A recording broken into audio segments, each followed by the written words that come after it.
मणिपुर में बीते कई महीनों से चल रहा जातीय संघर्ष अब राज्य की पुलिस पर सीधे हमले पर पहुंच गया है। कल उग्रवादियों ने एक पुलिस इंस्पेक्टर की गोली मारकर हत्या कर दी है और सूचना पर इलाके में मदद के लिए भेजे गए कमांडो दस्ते पर भी हमला किया गया। इस हमले में कई कमांडो घायल हुए हैं। कमांडो पर हमले के बाद आनन फानन में असम राइफल्स से मदद मांगी गई। ऐसे में सुरक्षा घेरा बनाकर पहुंची असम राइफल्स ने इन कमांडो को रेस्क्यू किया और अस्पताल लेकर गए। पुलिस कमांडो पर इस हमले की जिम्मेदारी कुकी गुट के लोगों ने ली है। उन्होंने कहा कि हमने यह हमला राज्य की पुलिस द्वारा किए जा रहे पक्षपात पूर्ण रवैये के कारण की है और राज्य में मैतेई और कुकी समुदाय के बीच लंबे समय से हिंसा जारी है और करीब 200 लोगों की अब तक इसमें मौत हो चुकी है। 50,000 से ज़्यादा लोग बेघर हुए हैं और महीनों से राहत शिविरों में वो रह रहे हैं। ये कहना ज़्यादा सही होगा कि कुकी और मैतेई तबके के लोग अपने ही घर में बेघर हो गए हैं।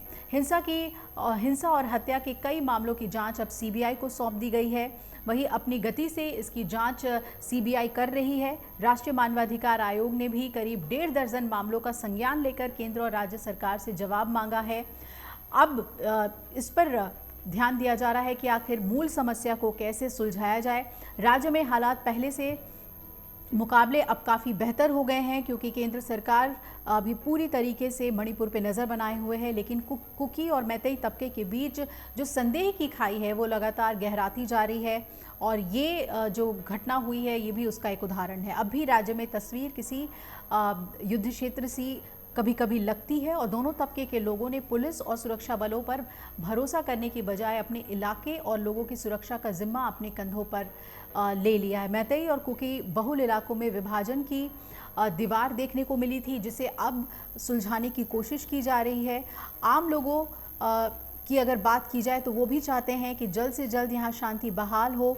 आपको बता दें कि कई तरह की पाबंदियां भी इलाके में लगाई गई। बीते 3 मई को हिंसा की ये शुरुआत हुई थी और ना ही तो मैतेई विधायक कुकी इलाकों में गए हैं और ना ही कुकी विधायक इनके इलाके में गए हैं, बल्कि इम्फाल में जो मैतेई बहुल है वहां आने की हिम्मत कर पाए हैं। हिंसा शुरू होने के बाद मुख्यमंत्री ने कुछ दिन पहले ही पहली बार राजधानी इम्फाल से 80 किलोमीटर की दूरी पर उखरूल में मंत्रिमंडल की एक बैठक की थी और इस अहम बैठक में कई अहम फैसले लिए गए थे। कुकी तबके के 2 मंत्री हालांकि नेमचा किकपेन और लेटपाओ यहाँ पर गैर हाजिर रहे थे। हालात बिगड़ता हुआ देख केंद्र सरकार ने श्रीनगर के वरिष्ठ पुलिस अधीक्षक राकेश बलवाल को तुरंत मणिपुर भेजा था। बलवाल का तबादला मणिपुर कैडर में कर दिया गया है और पुलवामा हमले की जांच उनके ही नेतृत्व में हुई थी।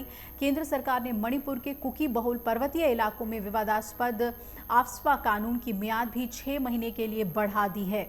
दलील ये दी गई कि इसके नहीं होने से उग्रवादी विरोधी अभियान यहां पर प्रभावित होगा, लेकिन सरकार के इस फैसले से कुकी समेत तमाम आदिवासियों की नाराजगी भी देखने को मिली।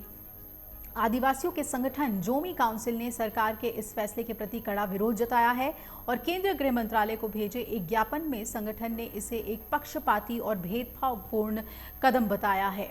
तो ये स्थिति है इस वक्त मणिपुर की। इससे जुड़ी हुई कुछ और अपडेट्स भी आपको हमारे वेबसाइट पर मिलेंगी। अगर आप ये वीडियो YouTube पर देख रहे हैं तो हमारे चैनल को सब्सक्राइब करें और बेल आइकन को दबाना ना भूलें। अगर आप Facebook पर ये वीडियो देख रहे हैं तो हमारे पेज को लाइक करें।